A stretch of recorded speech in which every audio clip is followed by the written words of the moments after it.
about to hear a compilation of true horror stories from Reddit. They can be intense, so be careful if you're sensitive. The video images aren't related to the stories, so feel free to close your eyes, and for the best experience, use headphones. Blood and leaves. Max loved the forest. He loved its quiet beauty, the way the sunlight filtered through the canopy, and the smell of pine that hung in the air. But today, the forest felt different, more sinister. He had been a ranger at Lake George in upstate New York for years, but the memories of his sister's disappearance still haunted him. She vanished without a trace, swallowed by the very woods he now patrolled. Every day, he hoped for a clue, something to ease the ache of not knowing. It was late afternoon when he stumbled upon the journal. He had been clearing a path when he saw it buried beneath a mound of leaves. The pages were smeared with mud and blood. His heart raced as he picked it up, careful not to damage it further. As he opened the journal, he saw the name Emma written on the inside cover. Max read the first few entries, his breath catching in his throat. Emma had been hiking alone when she noticed strange signs, footprints, broken branches, and a feeling of being watched. Her writings detailed a growing fear, a sense that she was not alone. "This can't be happening again," Max muttered, his voice barely a whisper. He knew he had to find her, or at least understand what had happened. The next few days were a blur of research and sleepless nights. Max pored over Emma's entries, each one more disturbing than the last. She described hearing noises at night, shadows moving between the trees, and the terrifying realization that someone was following her. The parallels to his sister's disappearance were chilling. In one entry, Emma wrote, "I found a cabin deep in the woods. It looked abandoned, but I felt eyes on me. I'm scared to go back, but I need to know. If anyone finds this, please help me." Max's obsession grew.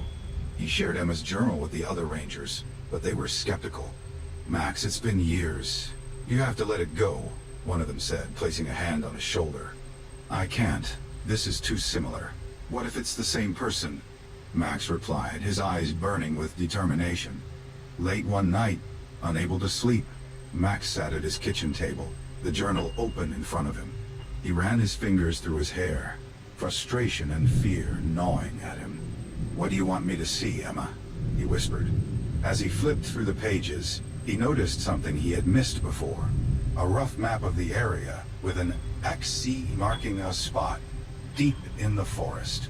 His pulse quickened. He had to go there, had to see for himself. The next morning, Max set out at dawn. The forest was eerily quiet, every rustle of leaves and snap of twigs making him jump. The map led him to a remote area he hadn't visited in years. As he approached the marked spot, he saw the cabin Emma had described.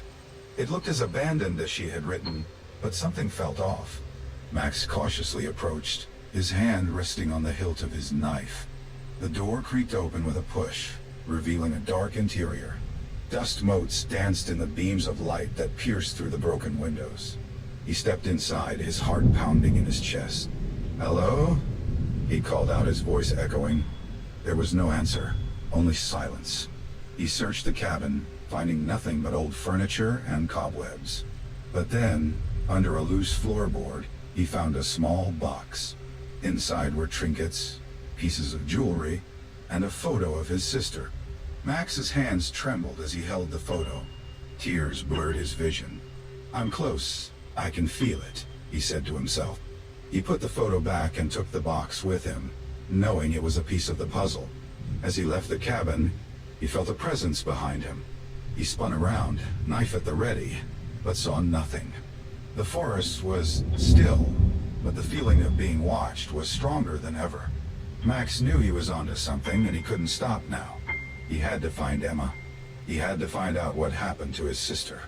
With a resolve forged from years of pain and unanswered questions, Max continued deeper into the forest, unaware of the eyes that followed his every move.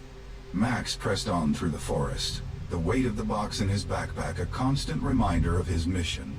The deeper he went, the thicker the trees became, their gnarled branches reaching out like skeletal hands.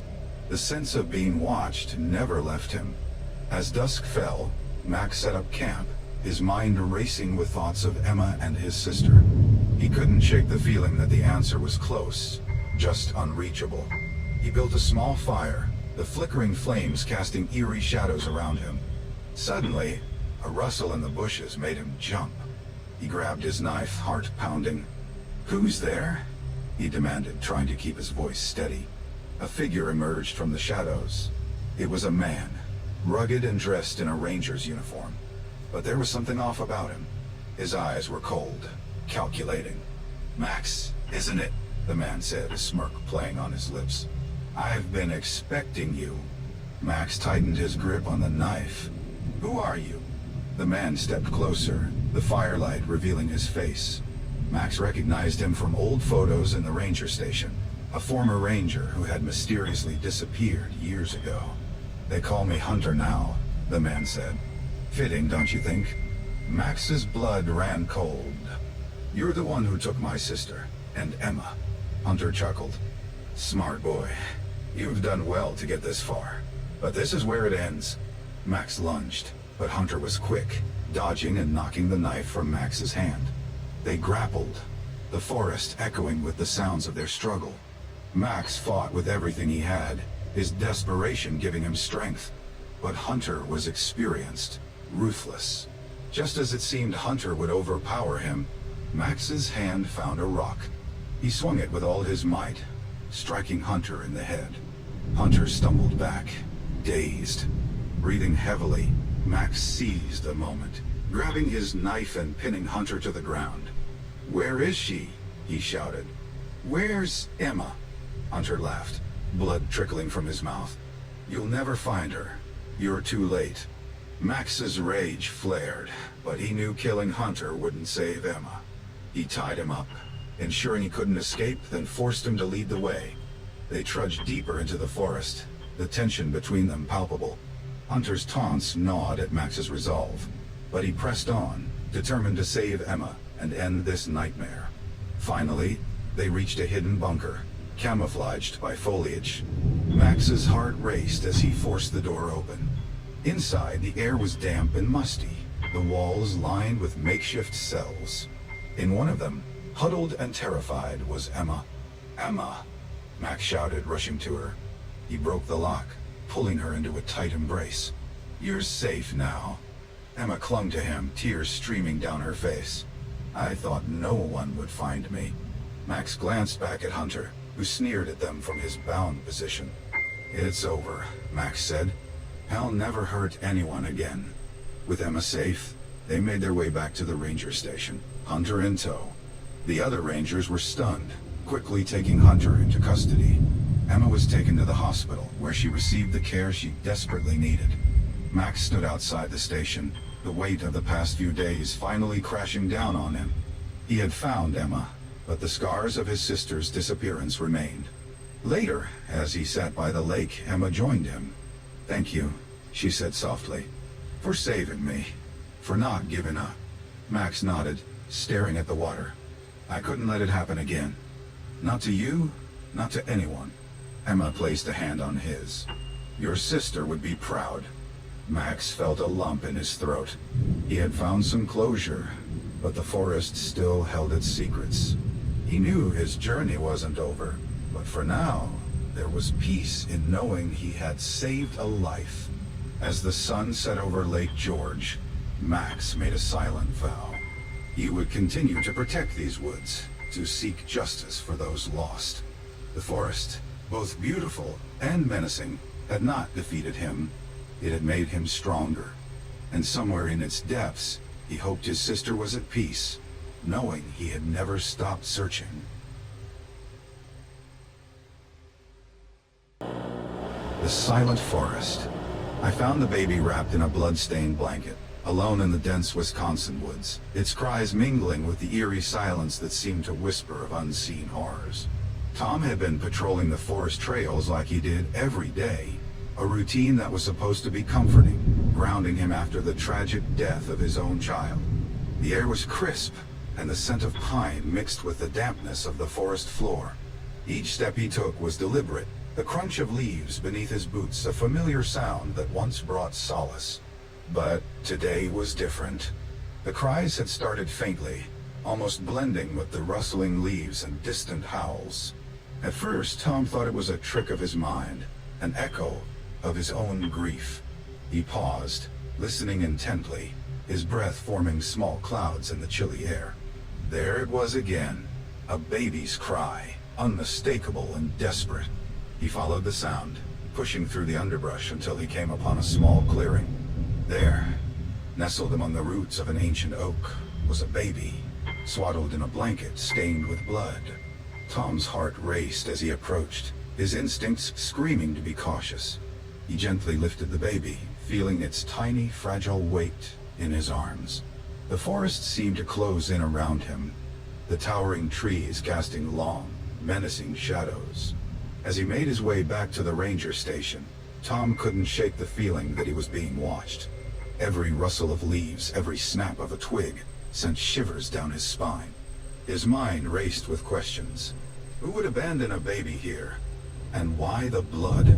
The baby, a little girl, quieted in his arms, her wide eyes staring up at him as if pleading for protection. Tom's own child's face flashed in his mind, a sharp pang of sorrow gripping his heart. He had failed once. He couldn't fail again. Back at the station, Tom called the local authorities. As he waited, he cradled the baby, his mind wandering to the stories he'd heard about the Watchers. A local cult, people whispered. They were a part of the town's folklore, a shadowy presence that everyone pretended not to believe in, but secretly feared. Sheriff Miller arrived, his usual stern expression tinged with concern. Tom, what happened? Tom recounted his discovery, the sheriff's face growing grimmer with each detail. We need to get her to the hospital, Miller said, and start an investigation. But, Tom, be careful. If this is related to the Watchers... The sheriff didn't need to finish. Tom knew the stories. The Watchers were said to sacrifice infants, a chilling ritual meant to protect their secrets and ensure their prosperity. Tom's grip tightened around the baby. He wouldn't let anything happen to her. As night fell, Tom sat alone in the station, the baby's soft breathing the only sound. The forest outside seemed alive with whispers, the trees swaying as if sharing secrets. Tom couldn't shake the feeling that something was terribly wrong, that the blood-stained blanket was a sign of more horrors to come. He needed answers, and he knew where to start. The next morning, Tom visited the local historian, Mrs. Whitaker. Her house, a relic filled with dusty books and ancient artifacts, was a treasure trove of the town's dark past. She greeted him with a wary smile, her eyes flickering to the baby in his arms. Tom, what brings you here? I found this baby in the forest, he said, his voice steady despite the turmoil inside. I need to know about the Watchers. Mrs. Whitaker's face paled, her hands trembling slightly as she led him to a back room. She pulled out an old leather-bound book, its pages yellowed with age. The Watchers, she began, are a group of townspeople who believe they protect the town through ancient rituals. They've been around for generations, hiding in plain sight. No one knows exactly who they are, but their influence is everywhere. Tom listened, his resolve hardening with each word. The baby stirred, her tiny fingers clutching at his shirt. He looked down at her, a surge of protectiveness washing over him. How do I stop them? He asked, his voice a whisper. Mrs. Whitaker shook her head. Be careful, Tom. They don't take kindly to outsiders interfering. But you want to protect that child. You'll need to be prepared for anything. As Tom left her house, the weight of his task settled on his shoulders. The Watchers were real, and they were dangerous. But he had faced darkness before, and he would face it again. For the baby in his arms, for his own lost child, and for the town that had been under the cult's shadow for too long. The forest was silent once more, but Tom knew it was just the calm before the storm. Tom couldn't shake the tension in his gut as he headed home with the baby. He had a lot to think about. The forest was still, but the weight of what he'd learned from Mrs. Whitaker was heavy. He knew he had to confront the Watchers, but how? Back at his cabin, Tom laid the baby in a makeshift crib. The small, simple home felt more like a fortress now, every creak and groan of the old wood amplified by his heightened senses. He called his estranged wife, Emily, the phone trembling in his hand. "Emily, I found a baby in the woods," he started, the words rushing out. "It's connected to that cult people whisper about. The Watchers." There was a pause.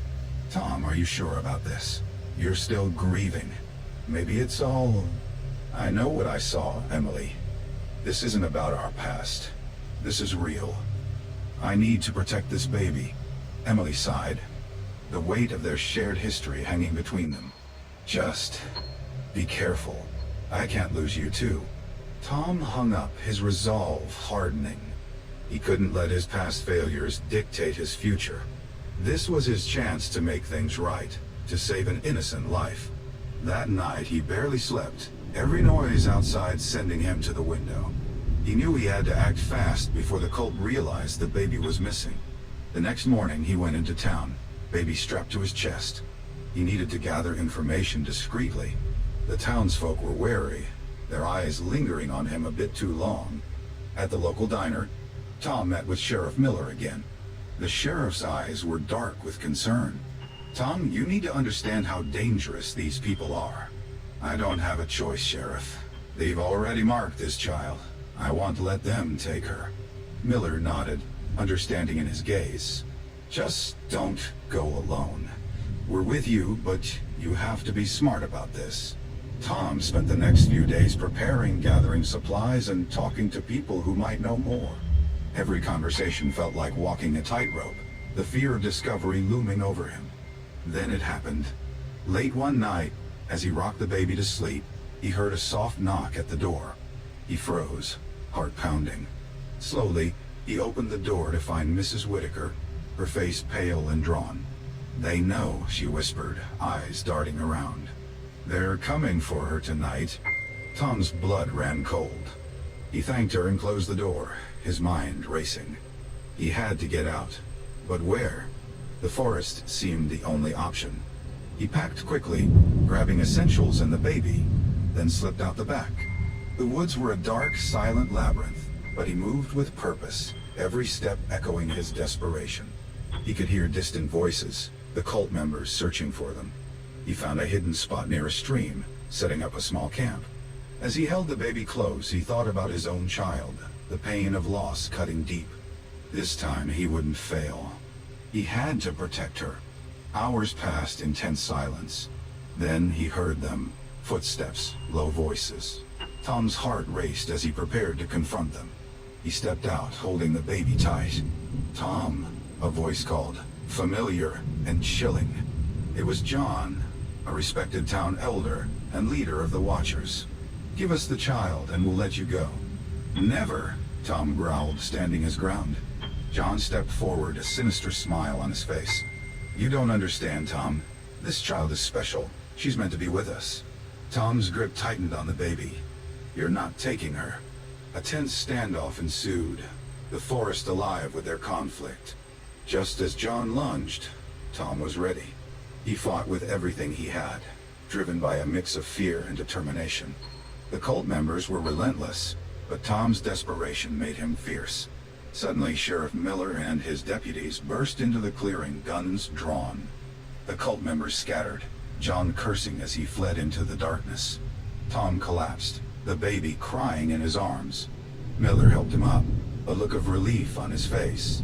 "We've got them on the run, Tom. You did good." Tom nodded, exhausted but victorious. The baby was safe. They returned to town, the cult's influence shaken.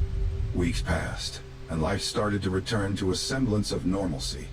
Tom and Emily grew closer, the shared ordeal bridging the gap that had formed between them. They decided to adopt the baby, giving her the love and protection she deserved. One evening, as Tom tucked the baby in, he noticed something odd. A small mark on her arm, one he hadn't seen before. It was a symbol, faint but unmistakable. His blood ran cold. Had the cult managed to mark her before he found her? What did it mean for her future? For their safety? Tom held the baby close, his mind filled with unease. The Watchers might have been defeated, but their shadow lingered, promising more horrors to come.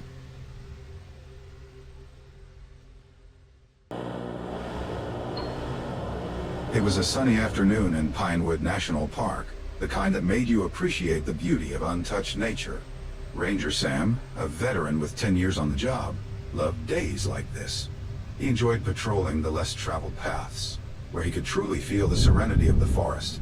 The trees formed a green canopy overhead, and the rustling leaves and bird songs created a peaceful symphony. Sam was making his usual rounds when his boots snagged on a root, nearly sending him sprawling. "Whoa, easy there," he muttered to himself, steadying his balance. As he did, he felt a cool breeze, which was odd because there wasn't any wind. He glanced around and noticed a cluster of rocks with an opening partially hidden by moss and vines. "Well, what do we have here?" Sam said aloud, his curiosity piqued. He radioed back to the ranger station. "Hey Jill, I'm near Sector 4. Found something interesting. A cave or something. Going to check it out." "Be careful, Sam," Jill's voice crackled back. Always up for a bit of adventure, Sam ducked under the foliage and entered the cave. The air inside was much cooler, and the silence was almost absolute. His flashlight revealed rough stone walls that seemed to stretch endlessly. As he moved deeper, the light flickered across some markings on the walls. "What in the world?" Sam's voice trailed off as he examined the drawings. They depicted twisted human figures and bizarre symbols. The figures looked like they were performing some kind of ritual, their faces distorted in agony. A shiver ran down his spine. These weren't ordinary cave paintings. They felt wrong, almost alive with malevolence. Sam's heartbeat quickened as he ventured further into the cave. The air grew colder, and the unsettling silence pressed in on him. He soon reached a large chamber, the heart of the cave, where the walls were entirely covered in these grotesque drawings. In the center stood a stone altar, stained with what looked like dried blood. Sam's breath caught in his throat. "Okay, this is seriously creepy," he whispered, his voice trembling slightly. He moved closer to the altar, his flashlight revealing more disturbing details. The air was thick and heavy, almost suffocating, and then he heard it, a faint whispering. At first, he thought it was the wind, but the sound grew louder and more distinct. "Join us," the voices seemed to whisper. "Join us, Sam." Panic gripped him. He stumbled backward, nearly dropping his flashlight. The cave entrance felt a million miles away, and the whispers became more insistent, echoing off the walls. "Not good.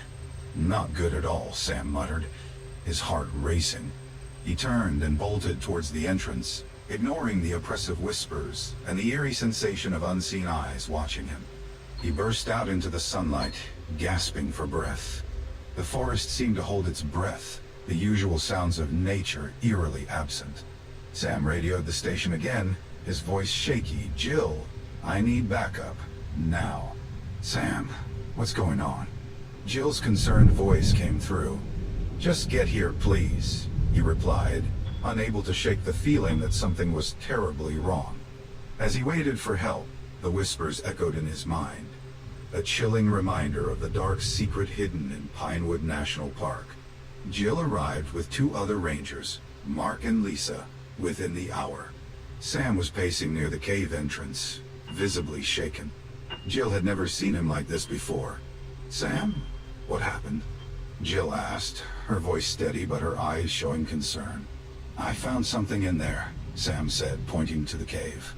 "Drawings, an altar, and there were whispers. Jill, they were calling my name."